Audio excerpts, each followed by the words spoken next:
वो 40,000 से 50,000 के बीच में रैंक था। ठीक है, 40,000 से 50,000 के बीच में इनका रैंक था।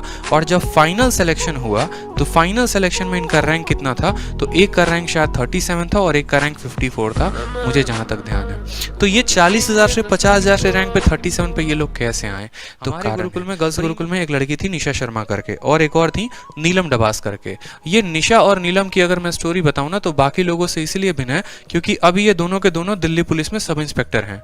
ये दो लड़कियां ऐसी हैं जो गर्व से भारत देश की सेवा कर रही हैं और दोनों के दोनों दिल्ली पुलिस में सब इंस्पेक्टर पद पे तैनात है। ठीक है, इसमें से एक लड़की जो है उसका ऐसा है कि उसका सीजल का प्री तक नहीं निकला था। आप यूं बात करेंगे सीजल प्री तक उसका नहीं हुआ था, लेकिन फिर भी वो दिल्ली पुलिस में एसआई कैसे बने? तो दिल्ली पुलिस में वो एसआई कैसे बनी उसकी स्टोरी सुनिए। ठीक है, बात करते हैं यहाँ पर इन दोनों का। तो इन दोनों का प्री का जो स्कोर रहा है वो 150 से 160 के बीच रहा है। शायद मैं ज़्यादा ही बता रहा हूँ, इससे कम भी रहा होगा। ठीक है, लेकिन जब 150 से 160 इनका स्कोर था तब इनका मुझे लगता है ऑल ओवर इंडिया में जो रैंक था प्री के करीब में वो 40,000 से 50,000 के बीच में रैंक था। ठीक है, 40,000 से 50,000 के बीच में इनका रैंक था। और जब फाइनल सिलेक्शन हुआ तो फाइनल सिलेक्शन में इनका रैंक कितना था, तो एक का रैंक शायद 37 था और एक का रैंक 54 था, मुझे जहां तक ध्यान है।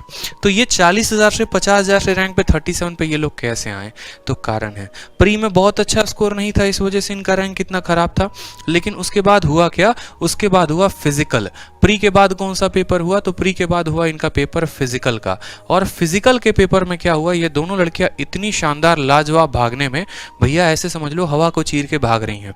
ठीक है, पतली दुबली और इतना हौसला इनके अंदर, इतना जज्बात इनके अंदर कि भागे तो इतना खतरनाक तेज भागे हैं कि ये भाई साहब जो रेस है उसको क्वालिफाई कर लिया, लॉन्ग जंप, हाई जंप, इन तीनों के क्वालिफाई करने के बाद तब आया मेंस का बारी। क्योंकि यहाँ पर पता है कौन सा बच्चा छटता है? यहाँ पर वो बच्चा छटता है ना जो सबसे ज़्यादा पढ़ने में है।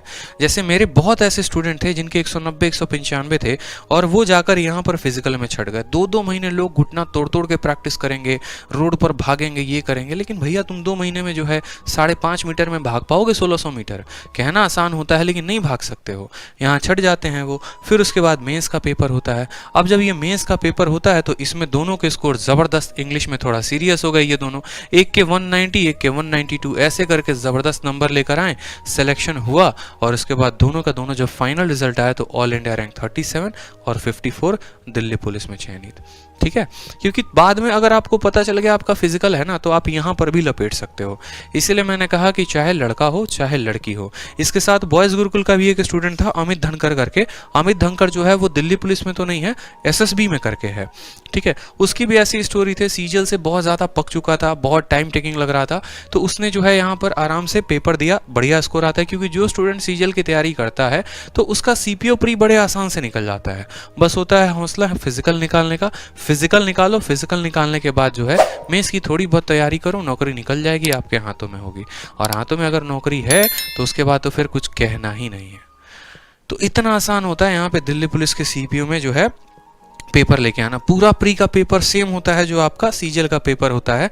और इतने स्टेप्स में जो है आप अपने घर में एक प्यारी सी कोई भी एक पोस्ट आप लेकर सरकारी नौकरी में बैठ सकते हैं।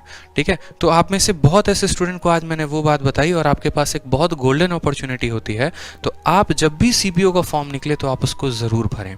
ठीक है, फॉर्म भरने के साथ जो एक्स्ट्रा गाइडलाइंस होंगी आप मुझसे ले सकते हैं, उसके बारे में आपको सजेस्ट कर सकता हूँ, गाइड कर सकता हूँ। बहुत अच्छी जो जॉब है दिल्ली पुलिस में, सब इंस्पेक्टर समझते हैं आप किसी भी स्टेट का सब इंस्पेक्टर होना कितनी बड़ी बात है, और यहाँ तो आप सेंटर में सब इंस्पेक्टर बनने जा रहे हैं, तो आपका तो एक हौसला एक अनदर लेवल पर होगा। ठीक है, चलिए, तो इसी तरीके से बीच बीच में कभी कभी वीडियो में अगर मुझे कुछ बातें ध्यान रही तो मैं आपके साथ वो शेयर करता रहूँगा। ये जानकारी इतनी लेके कहाँ जानी है? ठीक है, कहीं तो लेके नहीं जानी ना, तो बस। ठीक है, चलो।